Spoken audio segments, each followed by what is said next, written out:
testimonio que te glorifica. Ese esclavo era el ayo. Ahora el ayo cuidaba del niño, pero tenía cierta autoridad sobre él. Pero cuando crecía, pasaba del ayo y se entregaba, según la palabra griega, a tutores, que es pedagogos, y ese pedagogo ya no era un esclavo. El líder, o más bien el rico no le iba a dar la autoridad al esclavo para que el esclavo reprendiera a su hijo, para que lo castigara incluso de manera física. El esclavo no iba a dar de vara al niño. Entonces, pero el pedagogo sí tenía esa autoridad. Ya era un maestro, ya no era un esclavo. La idea de la disciplina está relacionada con esa tarea precisamente, con la tarea del pedagogo que venía y reprendía al niño. Ahora, en este tema de la disciplina, si yo pienso que disciplina es sencillamente venir y darle una buena regañada a una persona, tengo que entender que no es así. Por ejemplo, un atleta es disciplinado, ¿significa que le han dado mucho?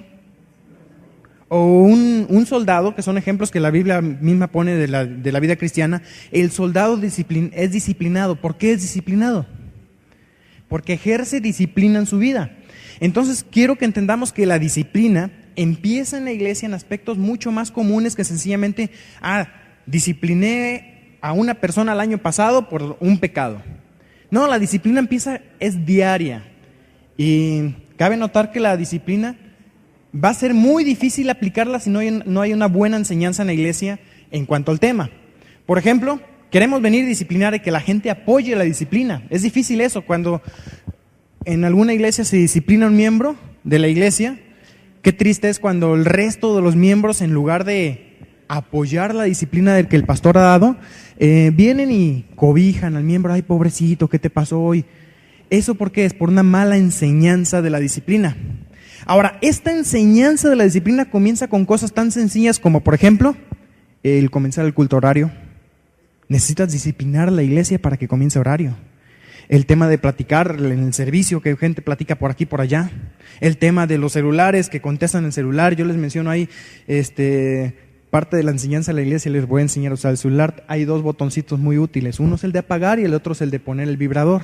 Si tú piensas que vas a recibir una llamada muy importante, pues pon el vibrador. A lo mejor es tan importante más que la voz de Dios aquí, pero aclaro, Dios nos llama al celular, así que de preferencia, si vienes a escuchar a Dios, apágalo. Entonces viene la disciplina de cosas tan sencillas como una enseñanza en cumplir horarios, en respetar el servicio y en muchas otras cosas. Desde ahí comienza. Una iglesia disciplinada tiene que comenzar desde ahí. Ahora, cuidar, obviamente no es el tema ahorita, pero hay que tener riesgo, tenemos el riesgo de irnos al legalismo y eso también tenemos que tener mucho cuidado, ¿no? Bueno, vamos a entrar ahorita un poquito en cuanto al tema. Dice aquí, en la definición, la palabra disciplinar viene de la misma palabra que significa educar a un niño, de donde viene la palabra pedagogía. También incluye dos aspectos, instruir y corregir. Por ejemplo, en Tito 2:12, voy a pedir a ver si lo ponemos acá, es un versículo conocido, dice, enseñándonos que renunciando a la impiedad y a los deseos mundanos, vivamos este siglo sobria, justa y piadosamente. Ese pasaje habla de que estamos enseñándonos a renunciar a la impiedad. El otro pasaje es 2 de Timoteo 3:16, es un pasaje muy conocido, se tocó hace un momento también, y ese es sumamente importante, que toda la escritura es inspirada por Dios y útil para enseñar, para redarguir, para corregir, para instruir en justicia. En cuanto a esto, una vez escuché yo una explicación que me llamó la atención, ¿no? Cada palabra, enseñar, redarguir, corregir, instruir en justicia, son palabras distintas entre sí. Y hay diferentes explicaciones que podrías entender, pero si ves un camino, si tú piensas en la vida cristiana como un andar en un camino, cuando tú vienes y enseñas a una persona, tú le vas a decir, ¿sabes qué? Este es el camino que Dios quiere para ti. Eso es enseñar. Luego, para redarguir, ¿sabes qué? Este es el camino que Dios quiere para ti, pero tú estás andando por este otro camino. Entonces vamos a redarguirlo. Mira, allá está el camino, estás equivocado. En tercer lugar, corregir. Ya que le mostraste que estás equivocado, ¿qué sería corregir? Colocarlo nuevamente en su lugar. Y finalmente, para instruir. ya estás en el camino, mira, estas son las señales del camino que tienes que respetar para no salirte de nuevo, y lo enseñas a andar por el camino. Entonces, enseñas el camino, lo redarguyes de que está por un mal camino, lo corriges para que llegue el camino nuevamente y finalmente lo instruyes para que no se vuelva a salir del camino. La disciplina tiene como el objeto final y máximo, vamos a ver en un momento, el tema de, aquí aparece como corregir. Ese es el punto más importante en cuanto a todo esto. Entonces, la disciplina tiene el aspecto de instruir y corregir, ¿ok? En estos pasajes que vimos hablamos de instruir o enseñar. Hay que enseñar a la iglesia. Nunca va a haber una buena disciplina en la iglesia si la iglesia no está enseñada en este tema.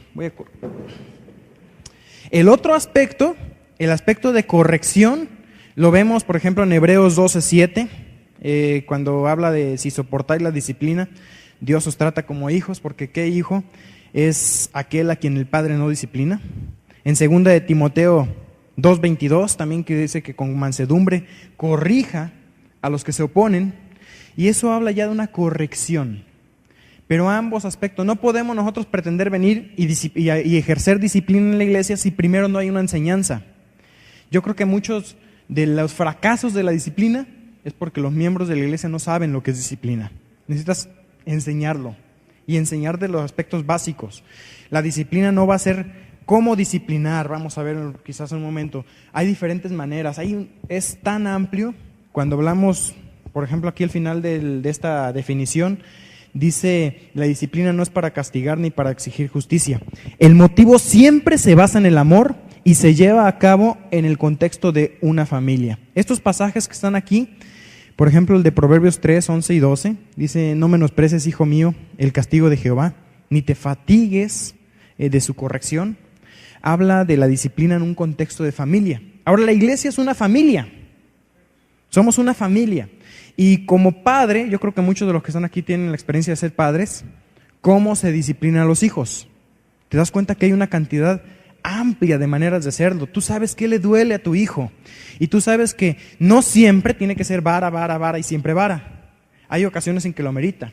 Hay otras ocasiones en que tú puedes castigarlo quitándole un privilegio. Entonces, igual en la iglesia, tenemos que darnos cuenta que la manera de disciplinar es amplia.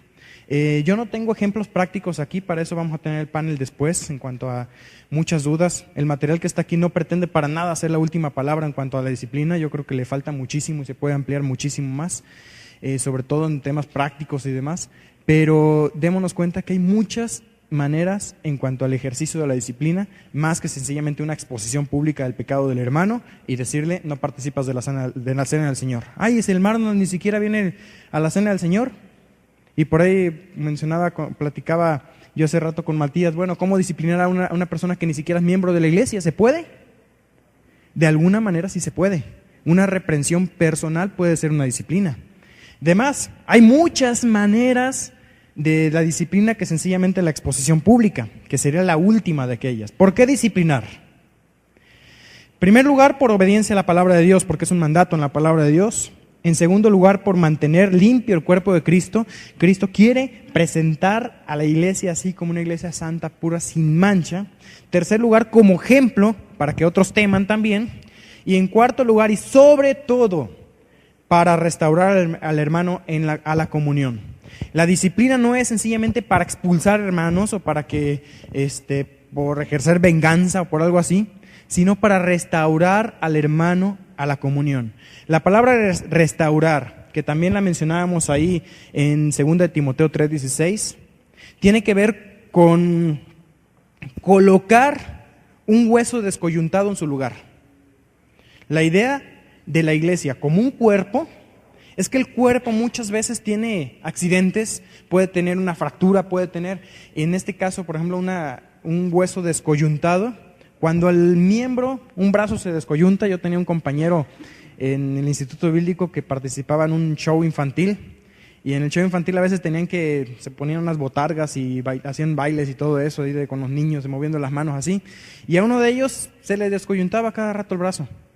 Entonces, ¿qué pasaba? En una ocasión estaba haciéndolo así y ¡pum!, se le cayó el brazo. Entonces nada más seguía él bailando con el otro hasta que salió y ya. el colocar ese hueso en su lugar es doloroso, pero es necesario, porque cuando el hueso está fuera de lugar es un miembro colgando, inútil, no lo puedes utilizar.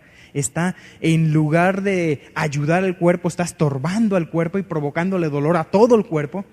Entonces la disciplina no es venir y sencillamente darle con un palo en la cabeza al hermano, es colocarlo en su lugar. Ahora, cuando veíamos nosotros que toda la escritura es útil, nos damos cuenta que la Biblia es la mejor herramienta para poder hacer esto. No termina la disciplina cuando yo expulsé al hermano, sino que termina la disciplina cuando el hermano regresó y se reintegró a la comunión, ocupó nuevamente el lugar, si el pecado así lo permite, ocupó nuevamente el lugar que tenía en un principio, lo restauramos, lo pusimos de nuevo en su posición original. Eso es el objetivo final de la disciplina. Hay muchas causas de disciplina. Normalmente escuchamos, más adelante vamos a ver, se disciplina únicamente la inmoralidad. Pero ¿cuántas veces escuchamos que se disciplina a alguien por algunos de los demás pecados mencionados en la lista? Pocas veces.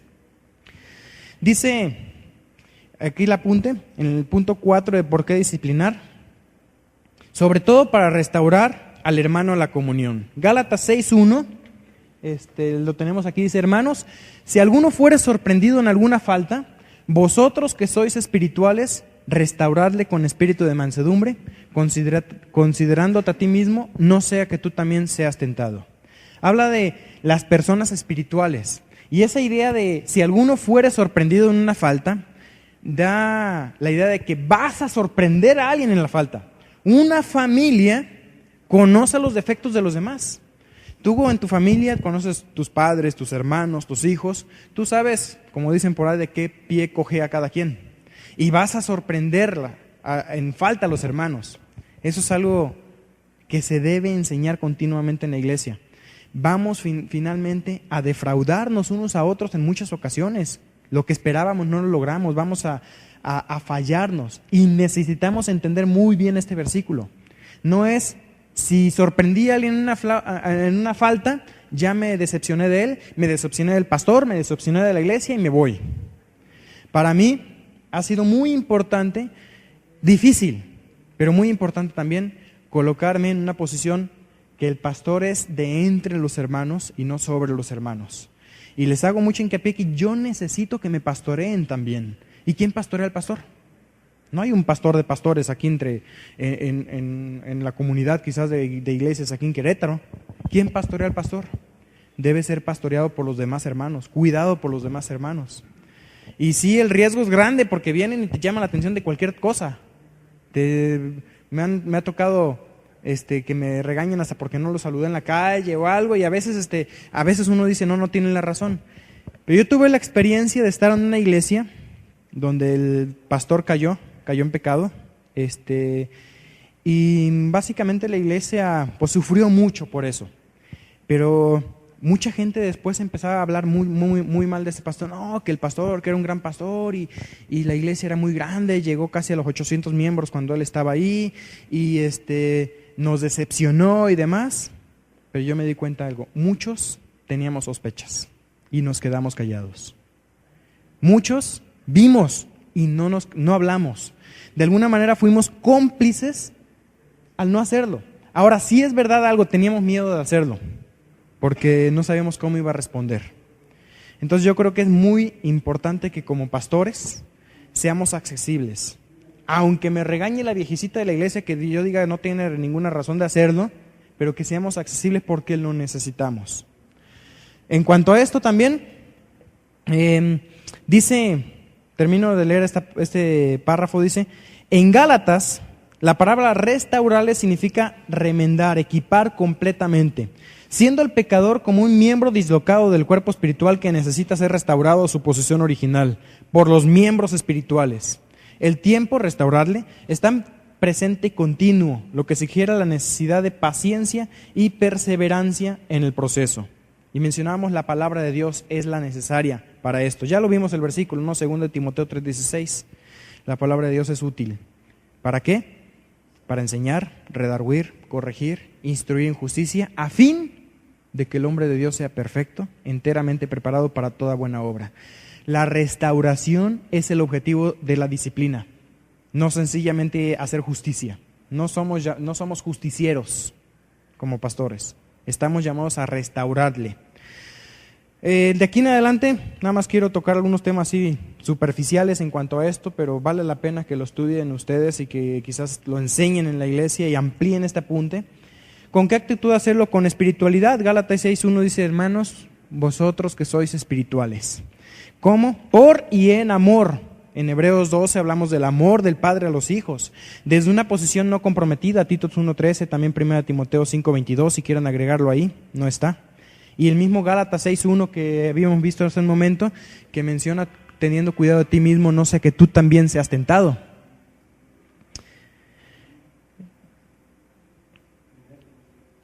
Primera Timoteo 5:22, es el otro pasaje que no está en el apunte, pero también tiene que ver. Y Gálatas 6:1, que está en el punto 1.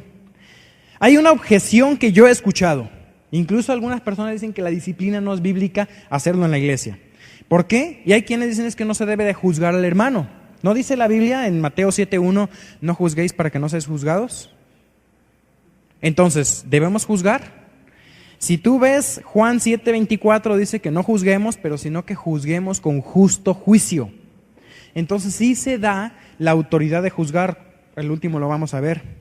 En 1 Corintios 5 es un caso de inmoralidad juzgado en la iglesia que conocemos todos. Se habla de la necesidad y le llama ahí Pablo a los de Corinto que están envilecidos porque no se lamentaron de tal acción, no juzgaron tal acción. Así que ¿es necesario juzgar con justo juicio? Sí. El hecho de no juzgar tiene que ver con el juzgar sin hacer nada, ¿no? Motivos para la disciplina. Yo creo que aquí está una lista interesante para analizar. Hablamos de falsa doctrina, el primer punto. En el segundo, andar desordenadamente. ¿Quién ha escuchado de alguien que haya sido disciplinado por holgazanería? Es un motivo de disciplina. Tendencia a la división, actitud sin arrepentimiento, hipocresía, inmoralidad. Y una lista larga también en 1 Corintios, ahí habla de fornicación, avaricia, estafa, idolatría, difamación, robo, inmoralidad, impureza, sensualidad, idolatría, en fin. Y a veces nada más nos quedamos con disciplinar por un punto en particular. La disciplina es amplia. No significa que siempre tengo que disciplinar al hermano que comete inmoralidad y exponerlo públicamente. Comencemos con cosas pequeñas, a disciplinar cosas pequeñas como los horarios de la iglesia, y de maneras también no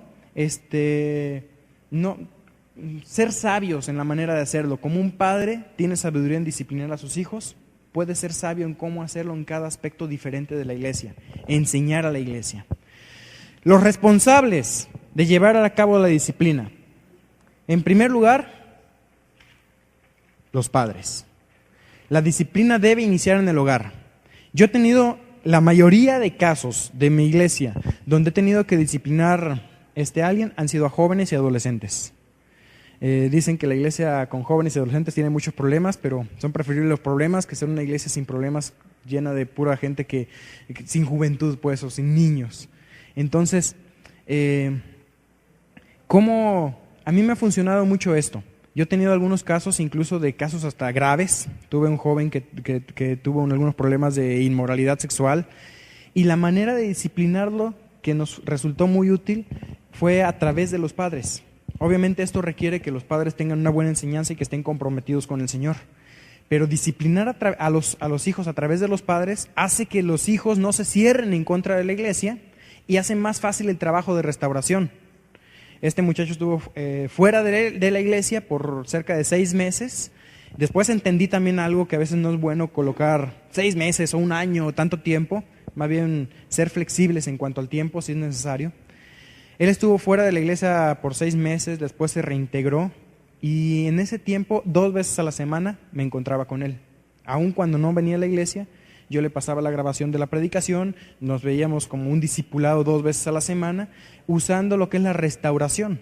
Y hoy en día es un joven que está reintegrado completamente en la comunión de la iglesia, está estudiando en la universidad y es parte de ahí, o sea, se logró una restauración. Entonces, a través de los padres es una manera eficaz de poder disciplinar y no exponer al joven ante la iglesia a veces en cuanto a esto, ¿no? ¿Qué pasa si el padre no disciplina? Pues entonces ya puedes tú tratar con el padre una disciplina aparte con él. Pero el pastor se convierte aquí en un tutor, enseñando a los padres cómo ejercer disciplina en sus hijos. Y a veces es una muestra de que ellos no están ejerciéndole la disciplina y el pastor o la iglesia tuvo que intervenir. Pero eso le ayuda, no solamente al joven, sino también a los padres mismos a crecer. El pastor, como siervo del Señor, es responsable de disciplinar. En tercer lugar, los pastores y ancianos, en caso de contar como un gobierno de ancianos, yo creo que es muy bueno el hecho que el pastor tenga apoyo en otros hermanos para venir y en grupo hacerlo. En muchos casos se necesita. Cualquier creyente que vea a otro creyente pecar tiene autoridad para disciplinar, obviamente entendiendo a su nivel. Sencillamente venir y hacer una reprensión privada, persona a persona, viene a ser también una disciplina. Estoy disciplinando, hierro con hierro se aguza, y esa es la idea de disciplinar a mi hermano. Un discipulado entre dos personas, a fin de cuentas, es una constante disciplina. Aquí también en cualquier creyente, hablando de que cualquier creyente pueda acercarse a ti como pastor, a mí como pastor, y venir y llamarme la atención de las muchas veces que me equivoco. Lo necesito. Y es muy necesario que seamos accesibles en ese punto. El tema de los gobernantes, autoridades civiles, magistrados, policía y demás, Dios dio el gobierno humano, ¿para qué? Para mantener la paz. Y en el pacto con Noé, un tema interesante también para estudiar, incluso se le autoriza al gobierno humano la pena capital para mantener la paz. Ahora, Dios ha creado 3 instituciones que no podemos confundir ni mezclar. ¿Saben ustedes cuáles son? Primero, la familia. Hay ciertas cosas que se deben disciplinar en la familia. Segunda institución que Dios creó fue el gobierno humano. Y Dios ha dado autoridad al gobierno humano para ejercer disciplina a nivel civil. Y la tercera institución que Dios creó fue la iglesia. Cada una no se deben de mezclar. Y la Biblia es clara que cuando hay algo que arreglar dentro de la iglesia no tenemos por qué llevarlo ante los magistrados o ante jueces seculares. Entonces, ahí entendemos también cómo dice aquí en cuanto a este punto, el creyente nunca debe tomar acción legal contra un hermano, pues esto debe juzgarse dentro de la iglesia o iglesias involucradas. A veces son 2 hermanos de diferentes iglesias. De haber sido llevado el proceso indicado en Mateo 18 y no haber arrepentimiento y restauración, entonces, si no oyera la iglesia, dice ahí en Mateo 18, tenle por gentil y publicano. Es decir, como un incrédulo. Si la persona no escuchó ni la iglesia, hasta este punto el creyente no debiera necesitar, en casos comunes, no sé si podrá haber excepciones ahí, la acción legal. Entonces, ¿puede llegar al punto de llevar acción legal contra un hermano? No, mientras no se llegue hasta este último punto de tenerle por gentil y publicano. El procedimiento de la disciplina, Mateo 18, rápido lo veo por el tiempo también para dar tiempo al panel. Dice Mateo 18:15, a ver si los ponemos también acá. La meta del proceso de disciplina, como lo mencionábamos, es la restauración. En este pasaje vamos a ver constantemente una frase: has ganado a tu hermano. Esa es la idea de la restauración. Ganaste a tu hermano. Entonces dice 18:15, por tanto, si tu hermano peca contra ti, ve y repréndele estando tú y él solos. Si te oyere, has ganado a tu hermano. Si él pide perdón, entonces ya aplicas los versículos 21 y 22 cuando habla, ya el proceso de la disciplina termina ahí. Y si no te oye, hay que pasar al segundo paso. Cuando hablamos de que el proceso de la disciplina termina, es quizás el paso de reprensión, pero puede necesitar un proceso todavía de restauración. Puede ser que vienes, tú reprendes a tu hermano en privado, te escucha, se arrepiente y terminó la reprensión, necesita ahora restauración. Entonces comienza el proceso de restauración. La reprensión grupal, en el versículo 16, Incluso en Deuteronomio 19:15 menciona algo de esto, pero vamos a ver Mateo 18:16. Dice, mas si no te oyere, toma aún contigo a 1 o 2, para que en boca de tus 2 o 3 testigos conste toda palabra. Si te oye, has ganado a tu hermano, y terminó ahí lo que es el proceso de la disciplina. Un principio que está mencionado aquí: los pecados privados deberán ser confrontados y disciplinados en privado. Hay cosas privadas que no tienen por qué hacerse públicas. Los pecados públicos, entonces, van a ser confrontados y disciplinados de manera pública. Ese es un principio que hay que aplicarlo siempre. Muchas veces pecados privados se exponen públicamente y hasta se dan los detalles que los hermanos no tienen por qué saber. En caso de que sea algo público y hay que mencionar el por qué, en muchas ocasiones es útil decir, vamos, el hermano es disciplinado por la lista mencionada, por uno de los pecados mencionados en la lista de Gálatas 5. Y pues ahí dice inmoralidad, impureza, sensualidad, idolatría, no saben cuál. Entonces a veces es útil no dar demasiados detalles, depende del caso, el tema de la disciplina depende mucho de cada caso y de la sabiduría de los ancianos, de los pastores de cada iglesia. Reprensión privada, reprensión grupal. En el versículo 17 vamos a encontrar ya la reprensión ante la iglesia, y en este caso menciona disciplina, en el caso necesario hasta de excluirlo de la iglesia, ya es el versículo 17. Si la reprensión de la iglesia llega a fallar, el último paso es que el ofensor sea expulsado y debe ser tratado como gentil y publicano. El gentil dice aquí, los creyentes deben de tratarlo como un no creyente. Deben ser amables con él, pero no deben de tener compañerismo en Cristo con él. Pueden platicar con él, pero con el fin de amonestarlo y animarlo a reconocer su error. En algunos casos el pastor puede determinar que puede ser hasta riesgoso eso y aún pedir a los hermanos que ni siquiera hablen con él. Como dice el segundo paso, publicano. Los creyentes deben de verlo como uno de sus paisanos, un creyente que ha traicionado a su pueblo, la iglesia, ya que el recaudador de impuestos era un judío que obtenía los impuestos de sus paisanos judíos para mandarlos a Roma. Era tenido como un traicionero a su patria. La idea no es castigar solamente al ofensor o espantarlo completamente, sino apartarlo de la comunión de la iglesia como una nociva influencia para ella. Y obviamente buscando la restauración. Y en algunos casos, determinado por cada pastor según el caso, puedes ver cuándo es necesario incluso pedirle a los hermanos que no tengan ningún tipo de comunión con él, ni dentro ni fuera de la iglesia. Algunos pecados por su naturaleza afectan más la vida de una iglesia y su reputación, y por eso requieren expulsión inmediata, como por ejemplo inmoralidad o falsa doctrina, en algunos casos, pero cada quien. La autoridad para disciplinar, Mateo 18, versículos 18 al 20. Aquí vamos a ver este pasaje, ver el siguiente versículo, por favor. Dice, de cierto os digo que todo lo que atéis en la tierra, este pasaje es mal interpretado en muchísimas cosas, pero si nos damos cuenta está en un contexto de disciplina. Todo lo que atéis en la tierra será atado en el cielo, será atado en el cielo, y todo lo que desatéis en la tierra será desatado en el cielo.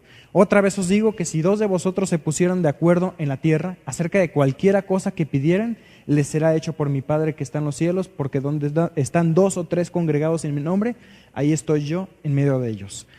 En un contexto de disciplina este pasaje. El hecho de atar significa prohibir, desatar significa permitir. En el contexto, todos los discípulos, y no solamente Pedro, como representantes de la iglesia, pueden prohibir que el creyente no arrepentido pueda gozar del compañerismo en la vida de la iglesia. Pueden también permitir de nuevo su participación en la iglesia cuando se arrepienta. En ese contexto está este pasaje, en un contexto de disciplina. Entonces, finalmente, en el versículo 20 encontramos que donde están 2 o 3 congregados en mi nombre, ahí estoy yo. Y es Cristo mismo el que debe estar presente siempre en oración, en el proceso de la disciplina, en dependencia a Él, en dependencia a su palabra, deseando sobre todas las cosas no buscar un beneficio personal o restaurar mi nombre que fue afectado o algo así, sino la restauración del hermano. Siempre el propósito final de la disciplina es la confesión y el perdón del pecado. Nada más quiero terminar con ese versículo, 2 Corintios 2, 6 y 8, para que veamos un caso de una persona restaurada. Muchos piensan que es el mismo caso de la persona que había sido expulsada de la iglesia por inmoralidad en el libro de Primera de Corintios. Es posible que sí sea. Dice, le basta a tal persona esta reprensión hecha por muchos. Por lo cual os ruego que lo confirméis el amor para con él. Y el 9 también era. Porque también para este fin os escribí, para tener la prueba de si vosotros sois obedientes en todo. Restauración es lo que la iglesia necesita, sobre todo. Disciplina constante en áreas pequeñas van a enseñar a la iglesia aún en lo mayor. Entonces a mí me gustaría, ahora con esto como base, yo les repito, no creo que tiene mucho para crecer este material. Es una guía muy simple, muy sencilla, pero nos puede ayudar en algunos casos y sobre todo ahorita con el panel de pastores va a ser muy, muy bueno. Entonces, ¿a quién le dejo el micrófono para...? Muy bien. Gracias, Coleman. Realmente muy buena tu investigación. Y muy buena la presentación. Creo que es un material muy completo. Y este tiempo está planeado para discutir un poco este tema, especialmente con preguntas que los hermanos tengan. Y queremos invitar a algunos pastores que puedan venir aquí. Eduardo, Gabriel, si puedes venir, Coleman también. Y nos gustaría que Mati esté también. Sí, desde ahí que puedas participar. Preguntas pueden ir también para Matías, ¿verdad? La idea es, algunas veces hay cosas prácticas, pasamos situaciones en la iglesia que realmente no sabemos cómo hacerlo o de repente cometemos. Quiero comenzar contando una experiencia que nosotros vivimos mucho, que yo he vivido mucho en mi iglesia, en cuanto a las formas de efectuar o de ejecutar la disciplina, ¿verdad?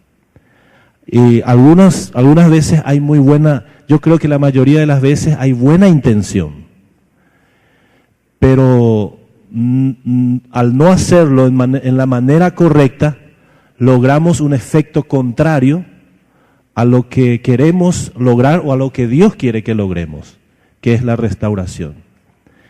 Y yo he sido testigo en mi propia iglesia con otros ancianos, cuando las personas cometían un pecado, sea cual sea el pecado, de repente se le confronta y algunas veces las personas reconocían, pedían perdón al grupo de ancianos, pero la forma normal, tradicional de hacer es que este hermano o esta hermana tenía que pasar al frente y contar a todo el mundo el pecado que cometía, ¿verdad?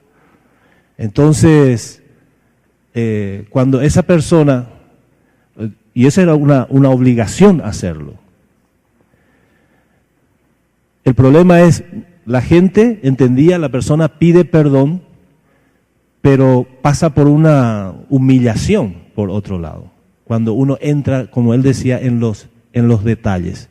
Y la mayoría de las veces, los hermanos que eran confrontados de esa manera, nunca más volvían a la iglesia. Nunca más volvían a la iglesia. Venían una o dos veces, pero después por la vergüenza que tenían, nunca más venían, ¿verdad? Entonces, ¿cuál es el punto? ¿Cuál es la manera? El equilibrio en la palabra de Dios. Entonces, si ustedes tienen preguntas, pueden hacerla, por favor. Acá están los hermanos para responder a esas preguntas.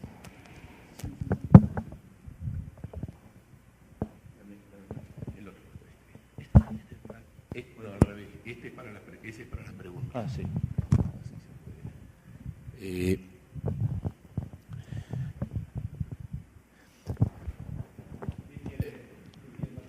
Sí, recuerdan que ayer le habíamos dicho de estar preparando alguna pregunta. Si alguno la preparó, la pueden hacer acá. El año pasado habíamos tratado un poquito este tema, por esa razón le pedimos a Coleman que él lo prepare el tema en términos generales, pero la idea es que con libertad nos sentemos tipo una mesa redonda, aunque estamos así en una fila, pero tipo una mesa redonda a charlar el tema, ¿no es cierto? Sabemos que el tema nunca se agota, hay formas y casos especiales, puntuales, que en cada lugar se manejan quizás diferente. Lo que no podemos cambiar son los principios bíblicos y la forma bíblica de hacerlo, más allá que en la práctica pueda haber alguna pequeña diferencia. Pero creo que lo que expuso Coleman fue bien clarito, ayuda, y la idea más bien sería pasar por cosas prácticas que cada uno de ustedes por ahí vive. No tienen que dar el nombre del hermano, la hermana, pero sí para que charlemos casos que alguno puede haber tenido y que nos ayude a todos a crecer en cómo tratar con las diferentes cosas.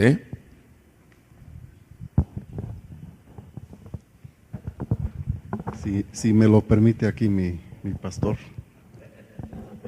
Yo quiero mencionar un motivo de disciplina que se mencionó aquí en la conferencia y que es la impuntualidad. Impuntualidad para iniciar el servicio.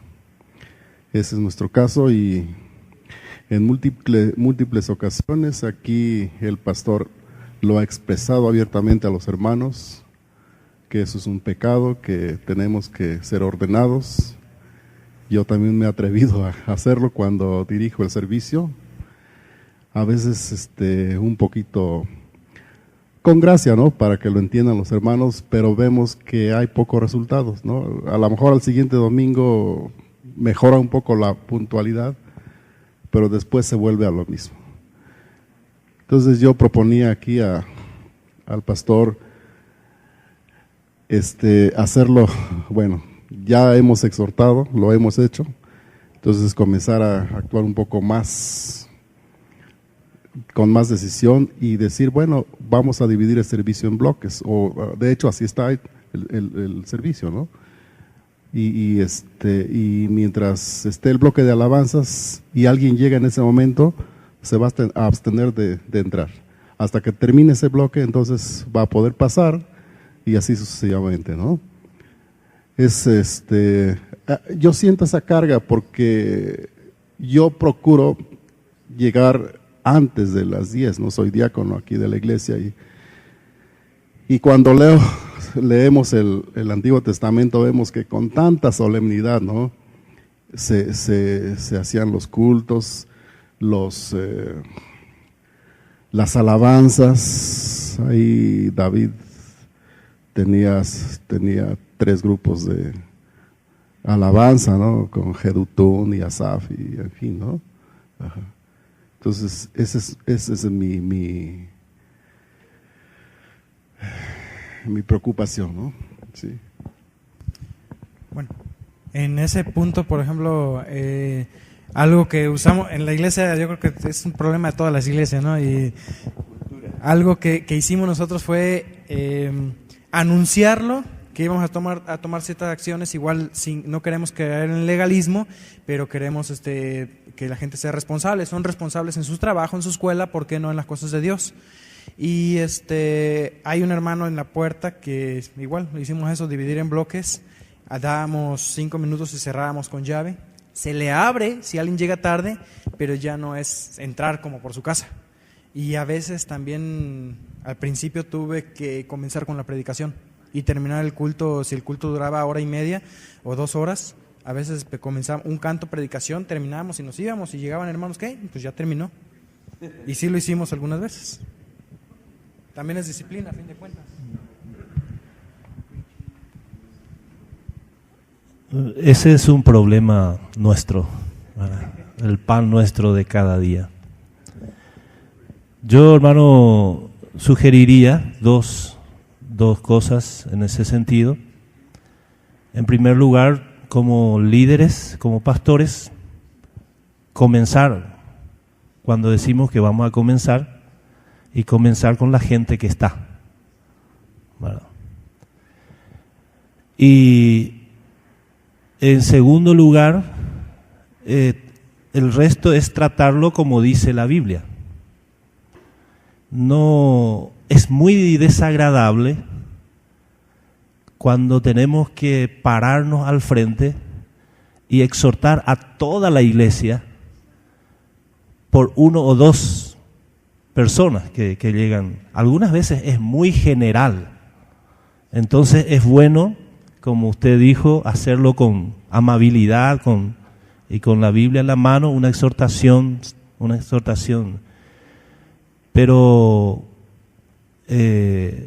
muchas veces tenemos que evitar el legalismo. Yo creo que no es bueno el legalismo. La iglesia no es una empresa, no es un colegio en donde si no viniste ahora ya cerramos eso es fuerte, ¿verdad? No es el sentido, la esencia de lo que debería ser una iglesia, ¿verdad?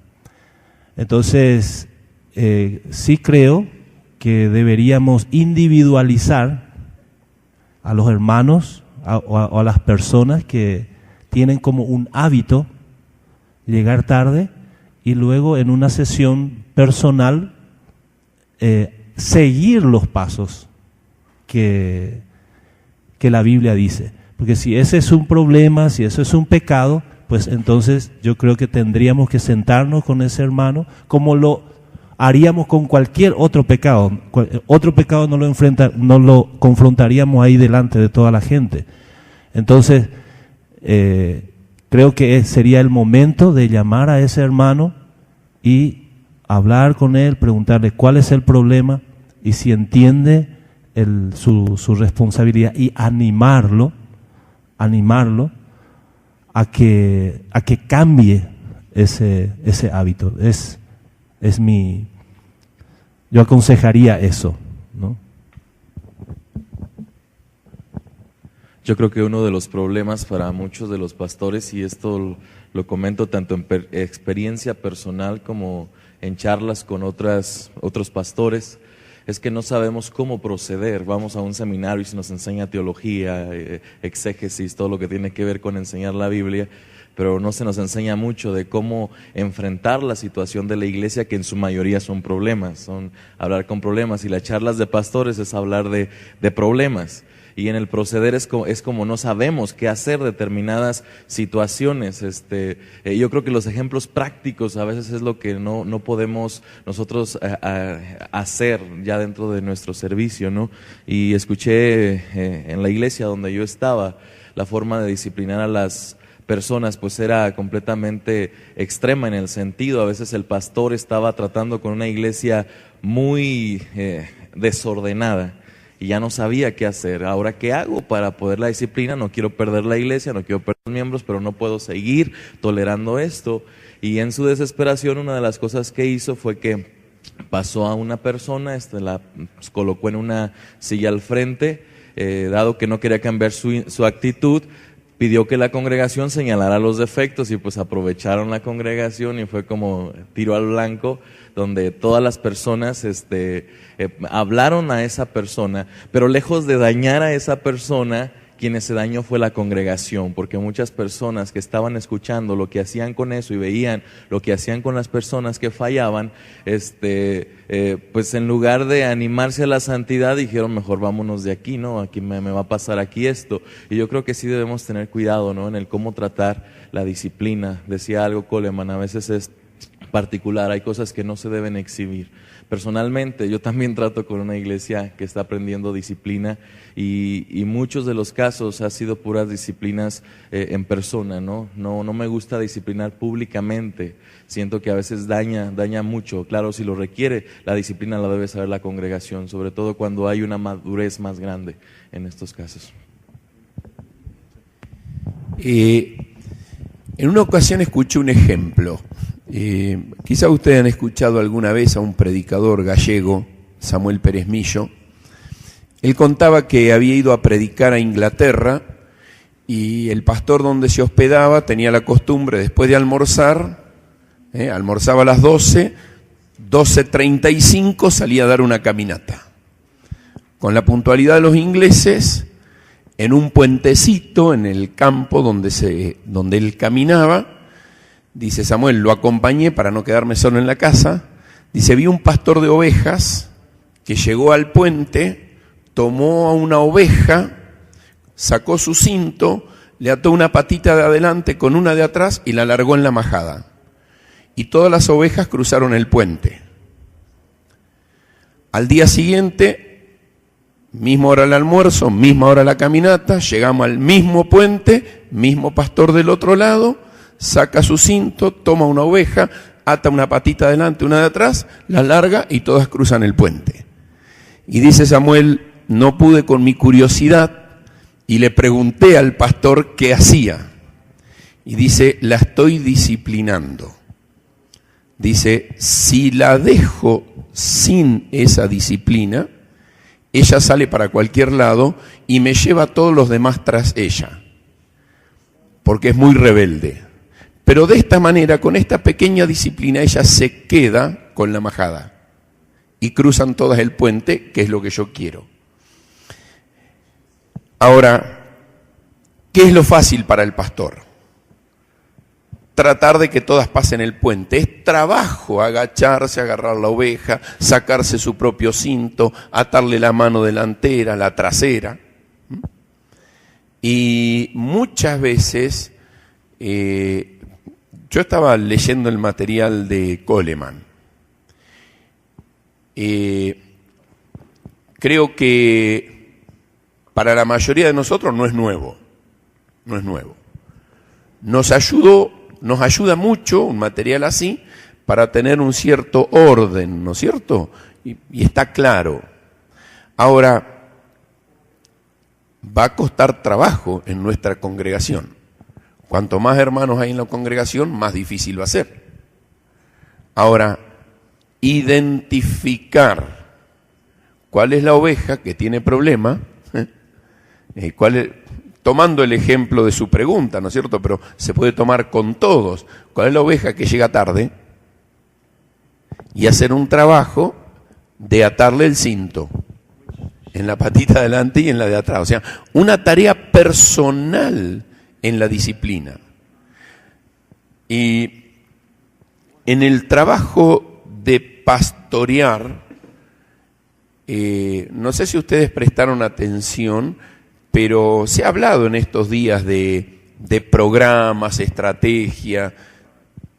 Israel hoy nos hablaba de cuidarnos de los programas y de la estrategia y gastar tiempo en la palabra. Y muchas veces el tema de estar metido en programas y en estrategias nos saca un poco de estar en el pastorado. Cuando hablamos de discipulado, una influencia personal del maestro con los discípulos. El Señor Jesucristo influenció vidas. Yo pregunto, ¿cuántos de los 12 discípulos llegaban tarde? Tomando un ejemplo. ¿Cuántos de los 12 discípulos? Y hay un Judas que terminó traicionando y estoy seguro que han luchado con inmoralidad y con cosas, pero la influencia personal del maestro fue, creo que, el mayor impacto, el pastoreo en un grupo pequeño. Y eso me lleva a un paso mayor. ¿Qué capacidad tengo yo para pastorear personas? 8, 10, 12. No mucho más que eso. Ahora, ¿cómo hago para pastorear a 60? Bueno, que cada uno de los 8, 10, 12 pastoree a 8, 10, 12. Y en ese proceso de influencia personal de discipulado se logra la mayor influencia en cuanto a la disciplina. Y creo que este material nos puede guiar mucho a entender qué es la disciplina y la importancia de la disciplina y que tenemos que hacer disciplina. Y en la forma práctica creo que la disciplina la tenemos que ir haciendo de una manera personal, en un discipulado y un pastorado personal, trabajando en influenciar vidas. Y en cualquier aspecto de la disciplina, nosotros podemos entender que el trabajo pastoral es lo más importante. Entender y conocer a cada una de las ovejas y cómo tenemos que tratarla.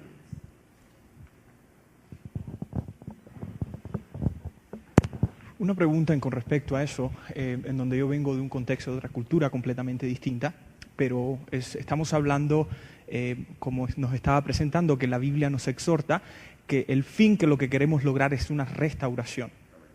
Pero, ¿qué tal cuando estamos luchando con un factor cultural que no se sabe que no va a cambiar en 2 días ni 3 días, sino que eso es parte de la cultura? ¿Qué apertura debe de tomar el pastor para trabajar estratégicamente, como tema de teología práctica, en el aspecto de su práctica en cuestiones a la paciencia de un cambio cultural, como es el tiempo? Y es reflejado, creo, en este país o cualquier país de Latinoamérica, y también en los Estados Unidos, donde yo vengo, que trabajo con la congregación hispanohablante, y tenemos la misma situación.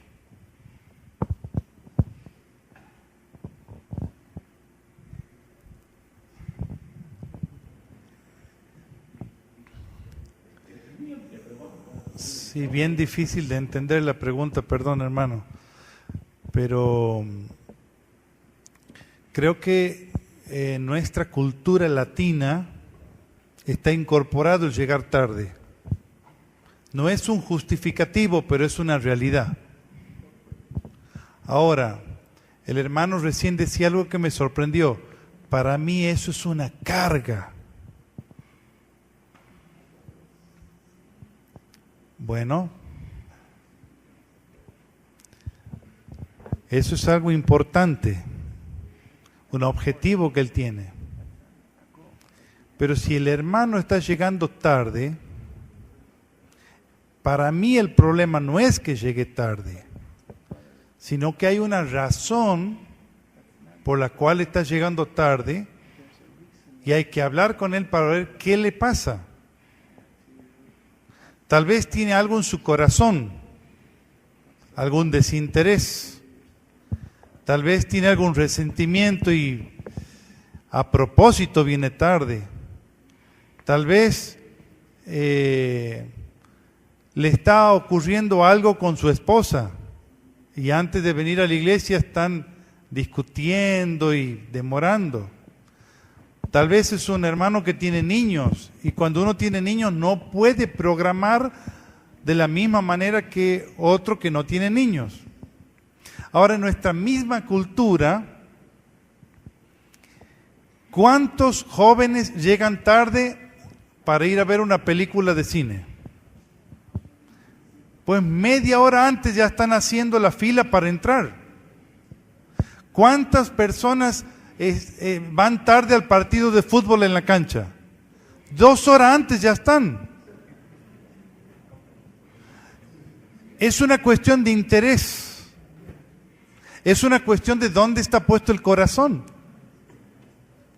Cuando al hermano le interesa estar desde antes y saludar y no perderse ninguna de las canciones y disfrutar todo el culto, pero va a estar antes.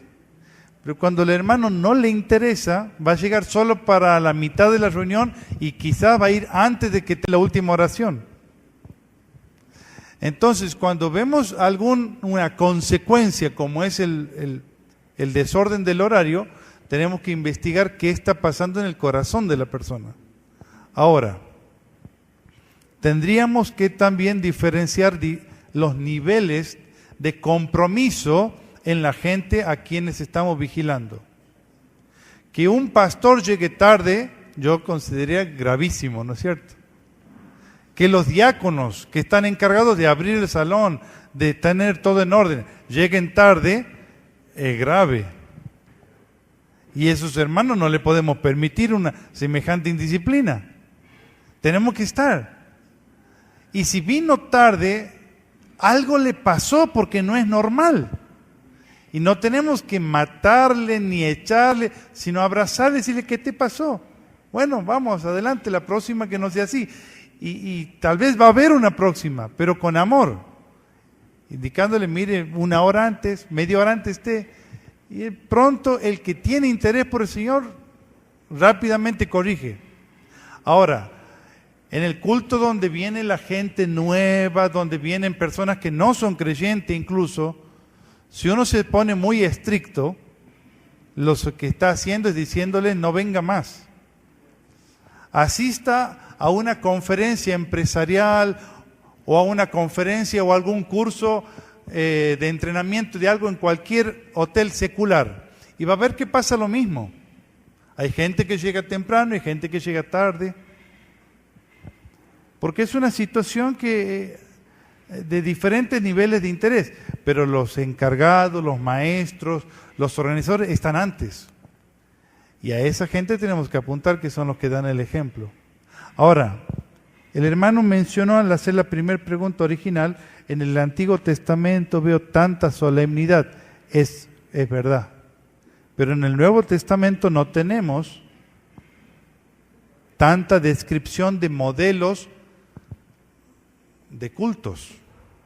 Pero hay un texto en 1 Corintios capítulo 11, versículo 33, donde Pablo corrige desórdenes en la cena del Señor. Dicen, así que hermanos míos, cuando os reunís a comer, esperaos unos a otros. Entonces lo que ahí le está diciendo Pablo, lo importante es estar con el hermano, esperarlo. Ellos se juntaban con una comida para celebrar la cena del Señor y no se apuren unos a comer, los otros llegaron tarde, se quedaron sin comida. Espérense, únanse, lo importante es estar juntos. Ahora, si nos peleamos por el horario, ya de entrada estamos diciendo, no me interesas vos, me interesa el horario. Y me tiene que interesar el hermano más que el horario. Y cuando he ganado el hermano, pero fácilmente se corrige el horario. Y bueno, hay mucho más para hablar, pero seguramente que los hermanos van a compartir más. Nada más. Sí. O sea, a lo mejor más que también enfocamos el horario como uno de los aspectos, pero yo creo que en general estamos en una cultura indisciplinada, estamos en iglesias indisciplinadas, no solo en el horario, sino en todo, en lectura, en todo. Entonces, en general, yo creo que la tarea más importante como pastores, me gusta la visión del pastor como un padre de familia. El pastor tiene que ocuparse en particular de la indisciplina, en primer lugar con una buena enseñanza. Es muy fácil a veces como padres que si mi hijo da problemas, nada más corregirlo y solucionar el problema que me está causando. Pero debo trabajar, ahorita mencionaba también Gabriel un poquito en cuanto a esto, de ir a la raíz. Y la mejor manera de ir a la raíz es, uno, enseñanza. Y muchas veces detrás del problema evidente, que puede ser llegar tarde, puede ser cualquier otra actitud de indisciplina, encuentra uno pues una razón más profunda que el acto externo. Entonces yo creo que la mejor manera lo primero que el pastor tiene que hacer es tener una buena enseñanza, y yo creo que muchos partimos desde la indisciplina general de la iglesia. Hay que empezar a enseñar y empezar desde ahí. No sé si a lo mejor por ahí se responde un poquito.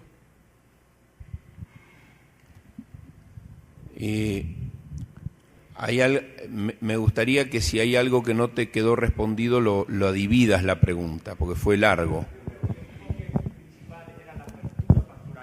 La apertura del pastor delante de tal circunstancia, que creo que él respondió claramente con la actitud que el pastor debe tener, no con un concepto, lograr una ley que digamos que se cumpla dentro de la iglesia para llegar a la restauración, sino que usar el medio del concepto de la gracia, el vivir en comunidad para poder traer esa restauración y no tanto como cumplir con un horario. Sí. Tomando un poquito lo que Gabriel decía, una de las últimas cosas, ¿no es cierto? El Antiguo Testamento tenía un régimen de culto establecido en el templo. La iglesia primitiva y el modelo del Nuevo Testamento era que la iglesia estaba junta. Nosotros, lamentablemente, hemos copiado mucho a veces de ciertos sistemas y en nuestra cultura latina queremos meter aspectos de culturas europeas o aún norteamericanas. La reunión es de 11 a 12. Empieza 11 y 1 minuto y si a las 12 no terminó, lo crucifican al pastor. Yo me crié en una colectiva holandesa y era así. 10 menos 5 empezaba la música, a las 10 entraba el pastor con una solemnidad, ya estaban todos sentados y a las 11 no quedaba más nadie en el salón. Había terminado 11 menos 1 minuto. Ahora, miremos el modelo del Nuevo Testamento y se reunían en las casas. Yo hice una mención ayer en algún momento. Mahmoud en Palestina se junta todos los días de 12 de la noche a 6 de la mañana. ¿Ustedes piensan que Mahmoud está preocupado por si la reunión empieza a las 12 o 12 y 5 o 12 y 10? Y cuando un hermano faltó, salieron a ver por qué no había venido. La idea es estar juntos. La idea es estar juntos. De a poquito en las ciudades de Latinoamérica vamos incorporando la idea de una vida europea o norteamericana en las grandes ciudades, donde el culto tiene que ser de 11 a 12 y media, 1 hora y media. Y yo creo que es una falta de respeto si decimos vamos a empezar a las 11, una falta de respeto de los que llegan 11 y 20, 11 y media. Mayormente los que exhortamos, porque lo hago también, exhortamos a los demás a llegar a horario, casi siempre le caemos a los que llegaron a horario, porque son los primeros que vinieron. Y los que tendrían que escuchar no están sentados ahí, porque llegaron tarde, están llegando tarde. Pero creo que tenemos que entender, ¿no es cierto?, el concepto de pastorado. El concepto de influencia personal, discipulado, es que somos una familia y una integración a una familia. Y creo que con muchas cosas que hemos ido respondiendo, cada uno va a poder armonizar qué es lo que necesita. Por acá había otra mano levantada con otra pregunta. Luis.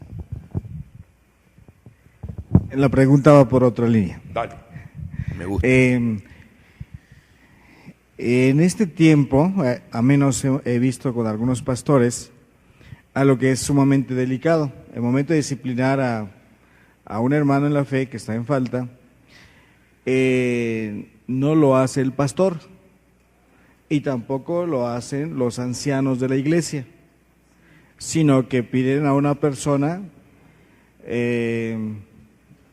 de otra iglesia o de otra denominación para que ejerza la disciplina. Entonces, yo sé que está fuera de lugar.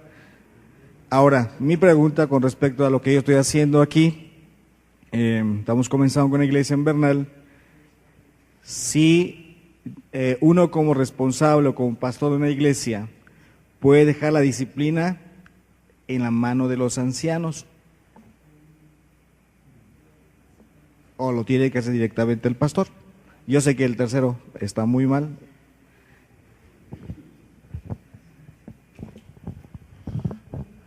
Yo creo que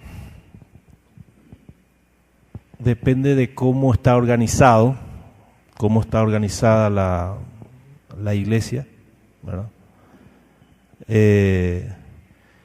Creo que es fundamentalmente el trabajo del pastor, la confrontación de la persona. Siempre es bueno, en primer lugar, una persona con otra persona, y si hay una actitud, como escuchamos hoy, de reconocimiento y de confesión de la persona, pues en ese caso termina ahí y yo como pastor depende de la situación que hay. Muchas veces uno se reúne con su equipo, y si se da la situación, se da el caso, si es necesario, si afecta, pues, entonces uno lo comparte. Si no es necesario, no lo comparte. Yo creo, ¿no? Pero cuando hay una situación donde la persona no reconoce, o es un problema de un pecado que ya está afectando y ya se habló, el pastor ya habló, es importante otra persona del grupo, un anciano de la iglesia, para hacer la confrontación.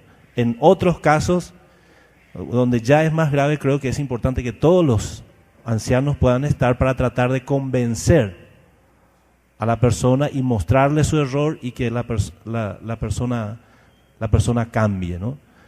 Entonces, cuando llega el punto de que tenés que aplicar una excomunión, bueno, creo que es importante que esté el pastor y que estén los ancianos, ¿verdad? Como una muestra de que el liderazgo está al tanto y que el liderazgo está acompañando ese proceso, ¿verdad? O sea, que la iglesia pueda notar eso, ¿verdad?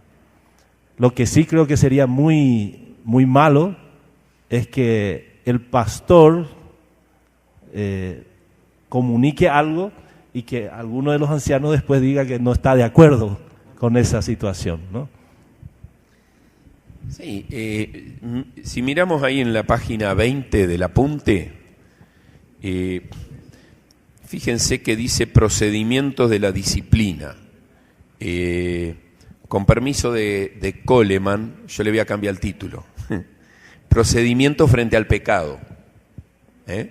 Entonces, el procedimiento frente al pecado ahí lo describe Mateo.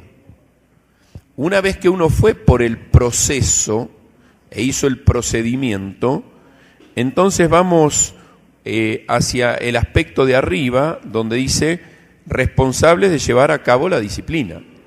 Entonces, el procedimiento o el proceso frente al pecado es uno. Una vez que uno dio todos los pasos que tiene que dar, se encuentra con, bueno, ahora hay que disciplinar porque no hay cambio, no hay aceptación, no hay corrección. Entonces, ¿cómo tratamos ahora? ¿Qué es lo siguiente? Entonces, lo siguiente es disciplina. Y cuando uno llega al punto de disciplina, ahí entonces tenemos, bueno, responsables. Y eso más o menos creo que te contesta. Si es un niño, un jovencito, un adolescente, uno usa a los padres, si son creyentes, y los padres pueden ayudar. El pastor como siervo de Dios, pastores y ancianos. Dependiendo del caso y la situación, uno lo va implementando. Nunca el pastor debe sacarse el problema de encima y mandar a otro. Sí creo que es sabio y prudente que haya otros ancianos o diáconos u otros pastores con él, que no esté solo. Eso es muy prudente, pero no sacarse la responsabilidad y menos todavía pasárselo a un desconocido de otra iglesia, ¿no es cierto? En el mejor de los casos, si Hay un tema que va a tratar Matías mañana, que tiene que ver de la comunión entre las iglesias. Si hay iglesias que trabajan en comunión, como máximo yo diría, bueno, hay un anciano o pastor de otra iglesia que los hermanos de esa iglesia lo reconocen como una autoridad espiritual, que se lo involucre junto con el pastor y los ancianos, si es un caso muy grave, especialmente casos de división que afectan a la congregación. Entonces, bueno, como un consejero más de afuera, pero no que se le delega la responsabilidad. Bien, me gustaría si podrían tratar un poquito un tema que yo creo que hoy día es muy alarmante. Es la cuestión de cuando tenemos el pastor que cae y el liderazgo que cae. Yo ya pasó por una situación así y ahí recién yo entendí el versículo cuando dice que las ovejas oyen la voz del pastor y le siguen. Y tenemos una realidad que muchas veces cuando un pastor cae, aunque esté en el pecado más grande de toda su vida y el más escandaloso, por así llamarlo, la gente igual le sigue y van a terminar haciendo lo que él diga.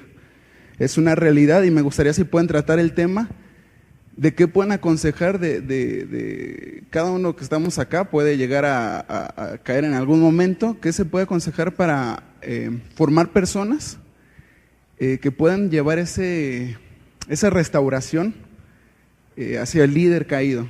¿Qué recomiendan ustedes? ¿Qué aconsejan para también uno poder ser en algún momento una persona que pueda ayudar realmente a un líder caído y no cometer errores que a mí me tocó ver muchos? Entonces, ¿qué nos pueden aconsejar? Sí, creo que más grave que el pecado que el pastor cometa, que comete, por el cual merece disciplina, es la soberbia con que muchas veces esos pastores actúan, y estamos todos en la posibilidad de caer en lo mismo, frente a la amonestación o a la disciplina. Cuando un pastor cae en un pecado y es confrontado, cualquiera sea el pecado, que merece ser confrontado, y uno va por el proceso de Mateo, le habla a un hermano, no escucha, le hablan entre dos, no escucha, se lo lleva a la congregación y no escucha, por más que sea el pastor, llega un momento en que merece la disciplina. Y ahí el problema grave es la soberbia con que el pastor se para y no acepta. Y ahí es donde lo que tendría que haber sido fácil, y es sacar al pastor del pastorado, y el grupo de ancianos o líderes toman la congregación y la llevan de nuevo, la iglesia explota, porque empieza todo un conflicto. Y eso destruye a la congregación y destruye no solamente en un momento, sino a largo plazo, porque uno empieza con cosas que vos mencionaste, cómo restaurar, cómo tratar. Ahora, ¿cómo restauro a alguien que está en la soberbia, que no acepta que está mal o que no reconoce que lo que hizo es tan grave y no reconoce autoridad para quien lo ayude? No acepté la disciplina, acepté dejar la congregación, pero no la disciplina, y mañana armo una iglesia yo. Bueno, a ese yo lo tengo por gentil y publicano. Entonces, ¿cómo lo voy a restaurar? Si no quiere, está parado en una soberbia que yo hago lo que a mí me parece, yo hago lo que yo quiero. Entonces, nunca puedo llegar a ayudarlo y restaurarlo, porque está parado sobre su propia soberbia y no acepta ayuda. Entonces, hasta ahí uno llega. ¿Gaby?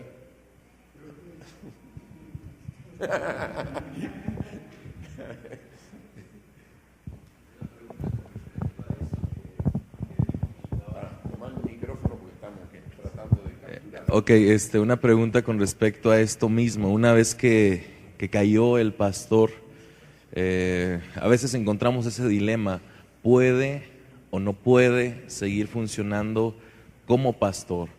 si fue sorprendido en adulterio, su adulterio fue público, por ejemplo, evidente, ¿puede o no puede seguir en el ministerio?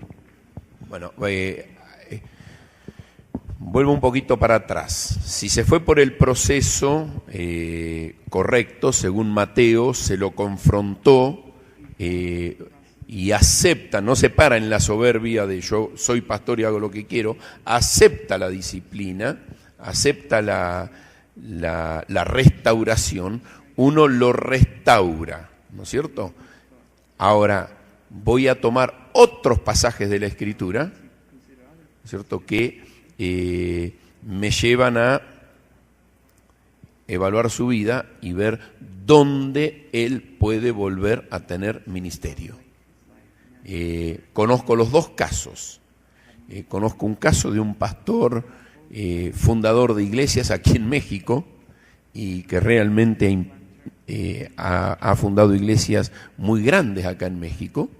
Ahora cayó en pecado, fue disciplinado, aceptó la disciplina, aceptó la restauración, aceptó la autoridad de un pastor amigo mayor que él, y ese pastor amigo le dijo: mira, yo no estoy en condiciones de ayudarte yo, pero conozco otro pastor que tiene un ministerio de restauración de pastores, y han hecho un trabajo espectacular en él, y hoy está sirviendo al Señor, no en el pastorado, en un área de servicio en misiones, movilizando iglesias y conectando iglesias para misiones. Y se ha logrado algo hermoso, que su esposa se integre al ministerio con él de una manera como nunca había estado antes.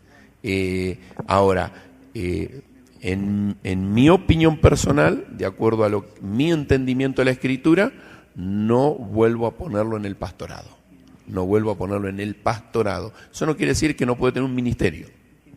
Es restaurado, pero si se va primero por el proceso bíblico de confrontación, se llega a un momento de aceptación de él, entonces se le puede disciplinar, y con la disciplina, porque él acepta esa disciplina, hay una restauración, un trabajo de restauración. Es un proceso largo, de algunos años. Hay que ser muy sabios en encontrar quién va a hacer ese proceso de restauración. Mi consejo siempre es sacarlo del lugar donde está, sacarlo del lugar donde lo conocen, donde se vivió la situación, y ayudarlo fuera, y que después pueda ser proyectado en la obra, en el ministerio, y en mi opinión no en la misma iglesia, sino relacionado con el ministerio en algún otro lugar. Sí, Mati. ¿Podías aclarar una cosita? Hablamos que hay diferentes clases de pecado y diferentes acciones que se toman hacia esos pecados, diferentes consecuencias. Una cosa es un pecado de inmoralidad, pero hay otros pecados por los que un pastor puede ser descalificado. Y la pregunta sería, por ejemplo, un pastor que es descalificado por desorden en su hogar, hijos que están en rebeldía, y el pastor es descalificado bíblicamente por esto y se lo saca del pastorado para que atienda a su familia. ¿Ese pastor puede volver al pastorado en el futuro? Me ataste. Yo creo que sí puede volver al pastorado. Sí puede volver al pastorado, siempre y cuando haya recuperado la credibilidad poniendo en orden a su familia. Puede volver al pastorado si ha recuperado la credibilidad como pastor poniendo en orden a su familia.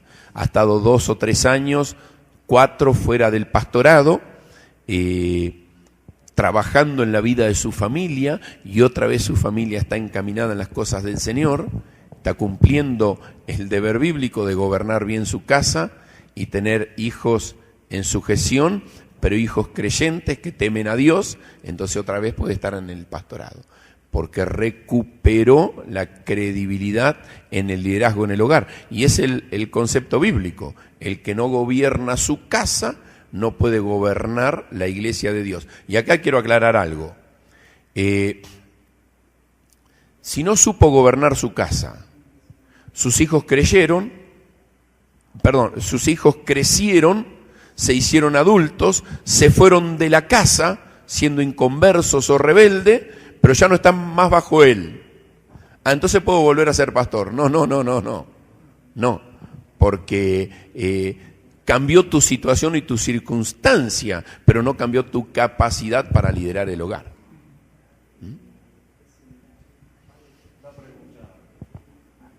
Micrófono.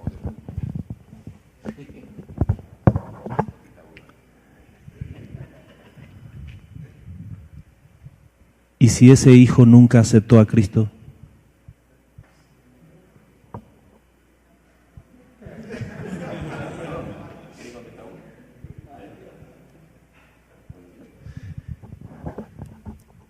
Si ese hijo nunca aceptó a Cristo, yo creo que el padre tiene la misma responsabilidad. Pregunta: ¿cuánto poder o cuánta capacidad tenemos nosotros para que nuestros hijos acepten a Cristo? ¿Qué pasa si su corazón nunca, aunque le enseñaste la palabra de Dios, estuvo en la iglesia y llega a un punto y te das cuenta que no es salvo? O sea, ¿cuánta parte tenemos nosotros los pastores en esa situación?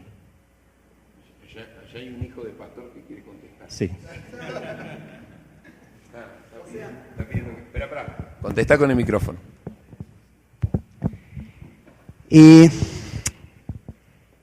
imposible pensar que Dios nos puede hacer responsable por una tarea que solamente Él puede hacer. O sea, solamente Dios puede transformar un corazón.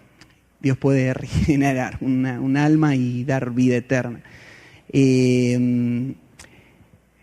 Los requisitos para el pastorado, hay un requisito que aparece en Tito que dice que tenga hijos creyentes. Ahora, ¿cómo interpretamos ese pasaje? Personalmente, lo interpreto, perdón que tengo que hablar como pastor soltero, pero lo interpreto igual como el requisito de que sea marido de una sola mujer. La expresión es, si es marido, debe ser marido de una sola mujer. Si tiene hijos, los hijos deben estar en sujeción. Ese es el concepto de Timoteo. El concepto de Tito es, si tiene hijos creyentes, los hijos creyentes deben estar en sujeción. El hijo creyente no es una condición necesaria, sino que es una condición que si se da, entonces se debe dar lo que sigue después de eso. Por ejemplo, si tendrían que ser creyentes los hijos, están casados, un hombre y una mujer, entran al pastorado, tienen un hijo y el hombre tiene que dejar el pastorado porque ese niño que nació no es creyente. Entonces está violando un principio bíblico, es pastor y tiene un hijo no creyente. O sea, Israel no podría ser hijo porque tiene un hijo no creyente. No es el principio bíblico. Si son creyentes, deben estar en sujeción. Si tiene hijos, o sea, un pastor sin hijos puede ser pastor, sí puede ser pastor. Si tiene hijos, deben estar en sujeción. Lo pongo entre paréntesis, yo lo interpreto igual el principio en cuanto al pastor casado o no casado, pero yo lo entiendo de esa manera.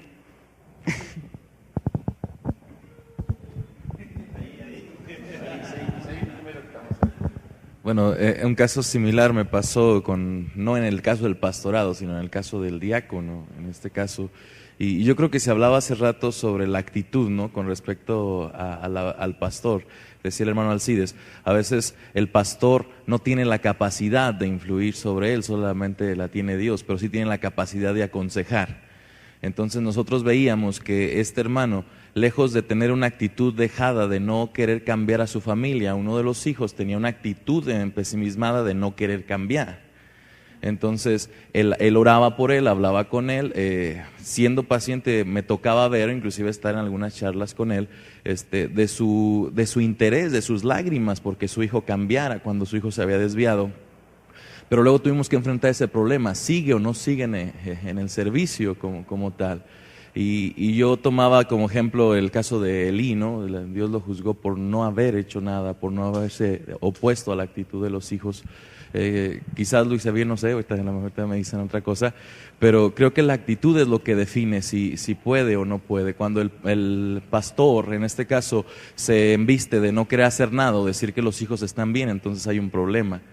Y si el hijo se empesimisma en decir no quiero lo que tú me estás ofreciendo, pero el pastor está poniendo de su parte, entonces que creo que es diferente.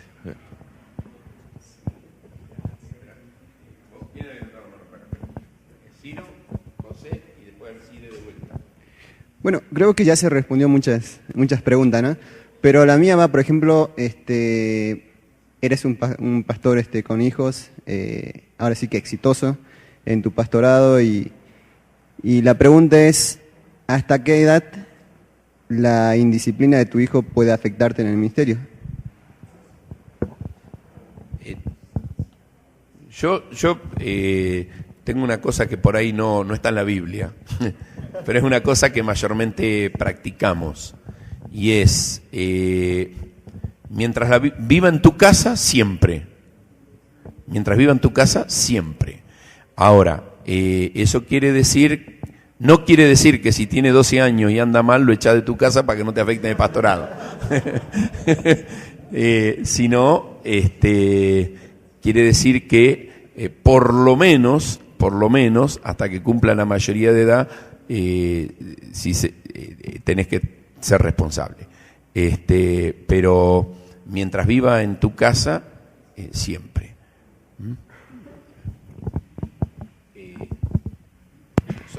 ¿Sobre esto quiere decir algo alguien? No. Pídame micrófono. Bueno, él había pedido primero. No. Si es sobre lo mismo, sí. Si no, José y después Vale. Sí, Eduardo, yo pienso que lo que está afirmando Matías es subjetivo, ¿no? Y creo que no aplica en el contexto de los requisitos de los ancianos, de los obispos, de los pastores. Me parece a mí que el pasaje está indicando que y creo que es la experiencia de nuestras iglesias, nuestros líderes son designados como ancianos y el término es un hombre mayor. Me parece que es muy breve el tiempo cuando un hombre, ¿no?, joven, con hijos pequeños, asume el liderazgo. Entonces considero que el concepto correcto es que una persona ya de avanzada en años, de hecho la idea es canoso, y de vista nublada, seguramente cumple los requisitos porque ya tiene hijos creyentes, sujetos al Señor, y entonces califica. Por ahí podríamos pensar que es un error nuestro, por la necesidad, nombrar pastores o ancianos de las iglesias cuando son muy jóvenes, cuando no han pasado por la etapa de la disciplina, en la formación, en el carácter espiritual de sus hijos, ¿no? Y pienso que no es subjetivo si son o son creyentes, sino creo que por eso está el concepto de anciano, un hombre ya avanzado ahí, y ahí creo que aplica correctamente el término de decirle, bueno, eres ya avanzado de años, pero tus hijos no son creyentes y por lo tanto pues ni hablar de sujeción, entonces por lo tanto no califica, me parece, según mi punto de vista.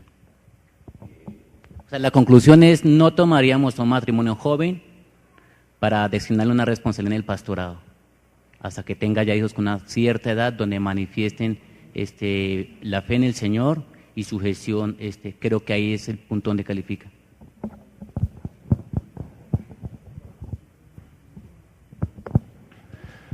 Bueno, yo no estoy de acuerdo con eso, hermano, con todo respeto, no estoy de acuerdo con eso. Creo que Timoteo era un hombre joven, ¿verdad? Era maduro, pero hacía función pastoral, obviamente, o sea, no es para entrar en una discusión, pero él establecía, el mandato de Pablo era que en su función misionera establezca ancianos, y que querámonos o no, cumplía función pastoral, ¿verdad? Cumplía función pastoral. De Pablo no sabemos el tema de sus hijos y todo eso. Eso es o sea, personalmente creo que una persona joven puede ser un pastor Pablo le dice a Timoteo que nadie tenga en poco su juventud.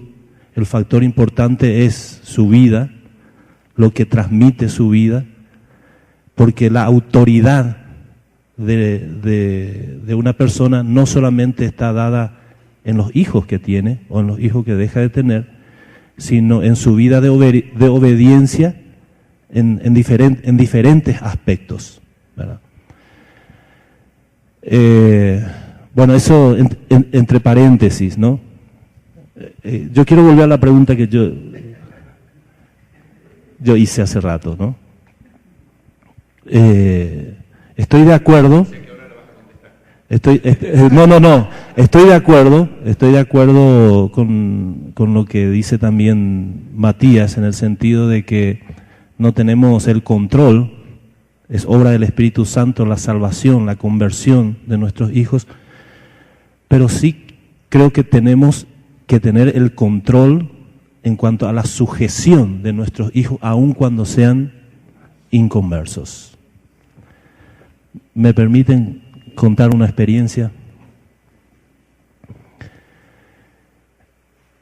Como pastor, una de las cosas que más me interesaba y más quería era que mis hijos acepten a Cristo como Salvador personal. No es que les predicaba el Evangelio, siempre les enseñé el Evangelio a mis hijos.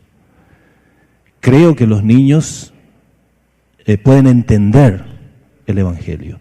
El Espíritu Santo les hace entender a ellos el Evangelio. En el caso de mi hijo mayor, obviamente tenía 3 años. Y yo tenía un proceso estando en el instituto bíblico donde le enseñaba el Evangelio, y llegó un punto que él me hizo una pregunta: ¿y qué tengo que hacer para? Y ahí fue el punto donde yo le dije: creer y pedir a Cristo que limpie su corazón. Y en toda su niñez, involucrado en la iglesia, desde niño hasta los 18 años, liderando inclusive el grupo de jóvenes, hasta que en cierto momento empieza a mostrar una actitud de rebeldía hacia mi persona, ¿verdad? Y cosa que yo no sabía por qué.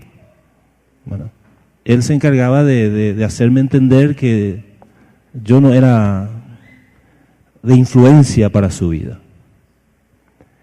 Y empezamos a orar, nos preocupamos mucho con mi esposa, nos dábamos cuenta de la situación.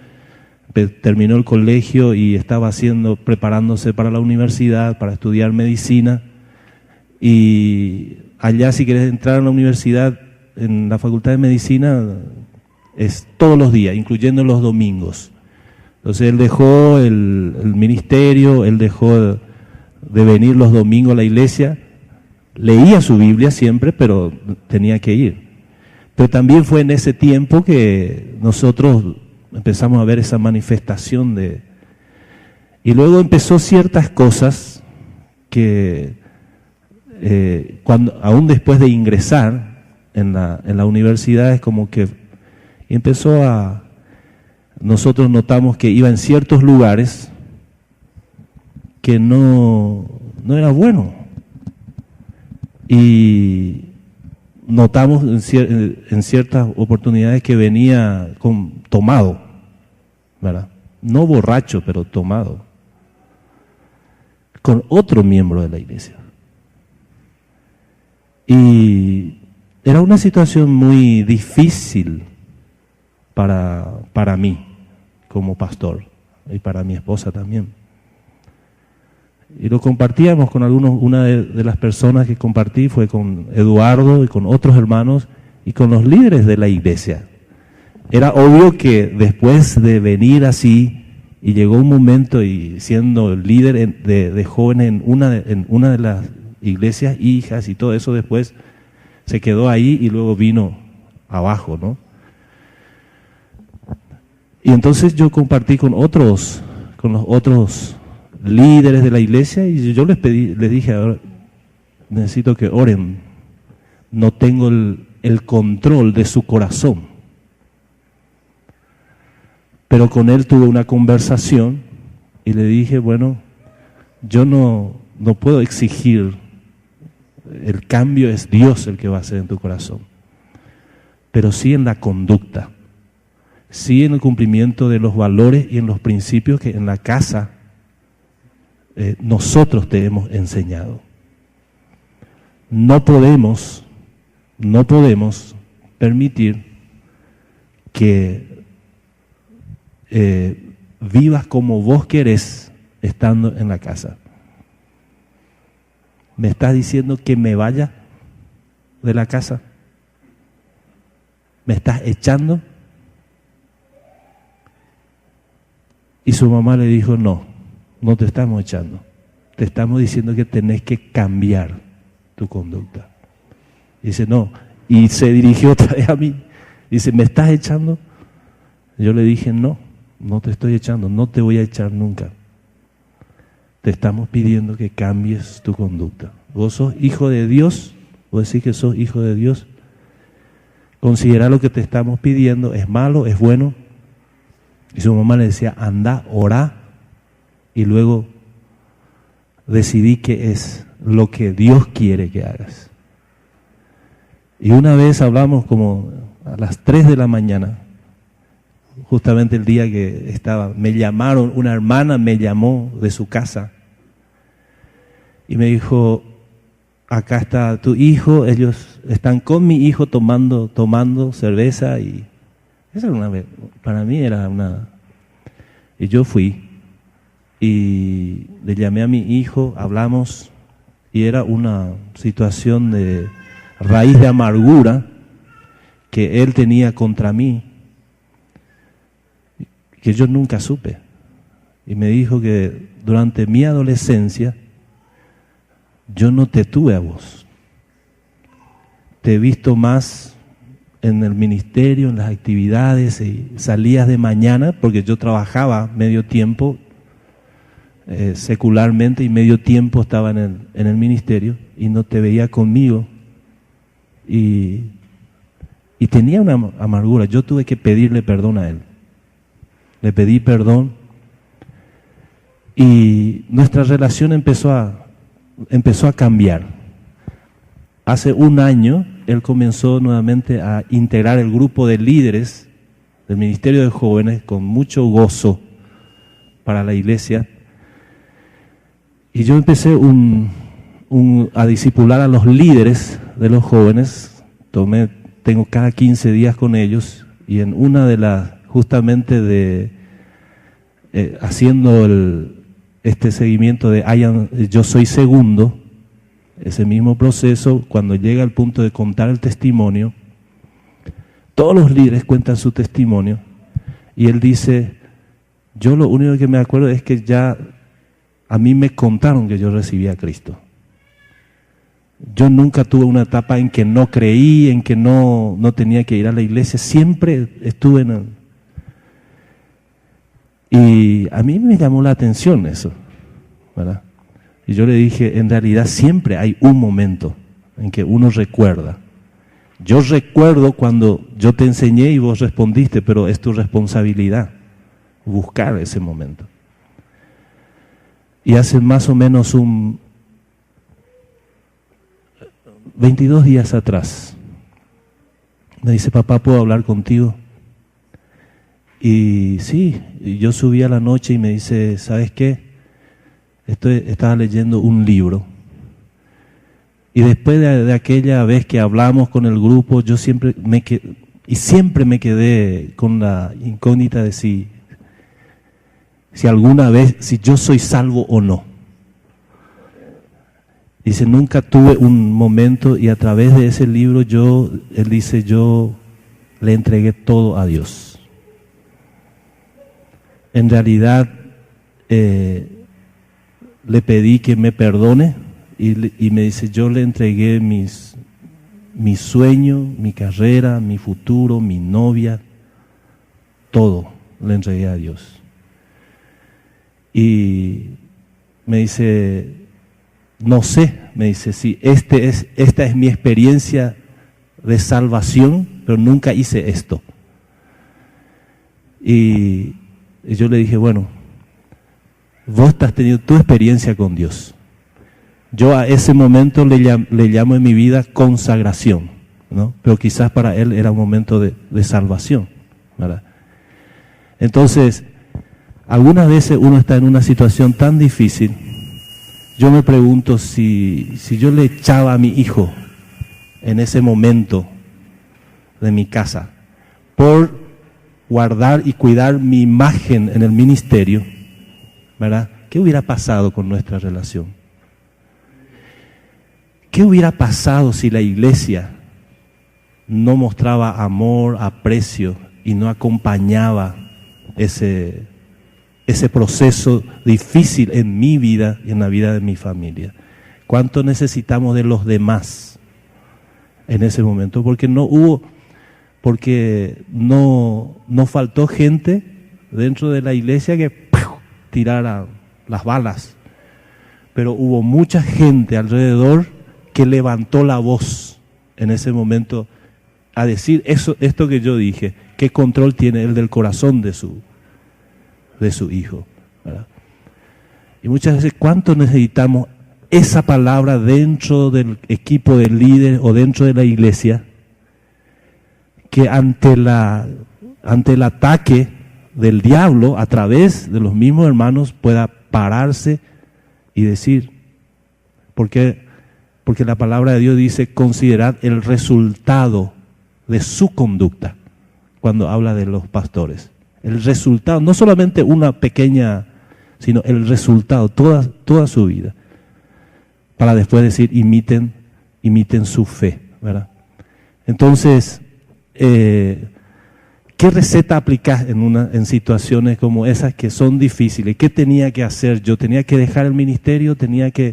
Obviamente, personalmente yo dije, hermano, quiero que en este tiempo otras personas aparezcan más y oren conmigo para ver hasta dónde puedo recuperar a mi hijo, ¿verdad? Pero cuánto yo podía recuperar. Pero me di cuenta de que faltaba una cosa. Si yo no confrontaba a mi hijo en esa situación, porque él no estaba borracho, pero vino tomado. Pero ese era el momento que se dio para que yo pueda hablar con él, y le tuve que pedir perdón, porque es cierto lo que él me dijo. Por la urgencia del ministerio, no di suficientemente tiempo a mis hijos en una etapa que él necesitaba de mí. No me lo dijo en ese tiempo. Nunca nuestros hijos adolescentes te dicen, te necesito. Pero probablemente daba señales que yo no entendí en su momento, ¿verdad? Pero gracias a Dios puedo contar esta historia, ¿verdad? Y qué importante es la paciencia y no tomar así, no ser muy drásticos, muy rígidos, como una ley que tiene que, sino acompañar la obra del Espíritu Santo en nuestras vidas y también en nuestro ministerio. No tiene que ser solo por mi hijo ni con su hijo, sino también en la vida de las personas. Como dijo Eduardo, requiere tiempo, requiere paciencia, y al final y al cabo es la obra del Espíritu Santo. Bueno. Menciono algo que por ahí a veces es difícil, ¿no es cierto? De lo último que decía Alcides en cuanto a ser rígido. Nosotros hemos vivido situaciones, no nosotros en nuestro caso, pero sí con otros pastores en nuestra área. Y lo que justamente aplicamos fue exactamente lo que Alcides le pidió a los otros líderes. Siempre me acuerdo que la frase que le dije a un pastor que estaba viviendo la misma situación que él, sacá el pie del acelerador. Él era pastor de iglesia y a la vez era conferencista, entonces le dije, paso número 1, cortá todas las conferencias que tenés. No dejes el pastorado, cortá todas las conferencias y dedica tiempo a tus hijos. Porque muchas veces, no sé si mayores, pero muchas veces el problema es, los hijos reclaman tiempo. Entonces, bueno, y en ese tiempo, y si lo pudiese poner en tiempo calendario, diría 2, 3, 4, 6 meses, un año, trabajando en la vida del hijo, uno va a ver realmente la respuesta. Ahora, en el caso nuestro tuvimos una situación triste. Frente a eso, con soberbia, ¿qué sabes vos de la vida de mi familia? Quiero seguir corriendo en esta carrera loca que tengo. Bueno, es tu problema, ¿no es cierto? Es tu problema. Ahora, qué bendición es cuando el pastor entiende, saca el pie del acelerador, los líderes acompañan y se arma una cadena de oración, ¿no es cierto? Yo recuerdo que cuando hablé con Alcides, yo con la familia de Alcides comparto poco, creo que 2 veces he ido a Paraguay. Ahora, en esa ocasión que fui a Paraguay, otro amigo que tenemos en común que va más que yo a Paraguay, me hizo una mención, ¿no es cierto? Entonces uno observa y dice, bueno, es el momento de por ahí preguntar y hablar, ¿no es cierto? Pero lo siguiente que hicimos fue decir, bueno, orar, sostenerlo a la distancia en oración, ¿no es cierto? Y es lo que sostenernos, y quizás esto pueda abrirnos hacia eso. Creo que sería lindo. Les hago un comentario, permitidme hablar de tu familia.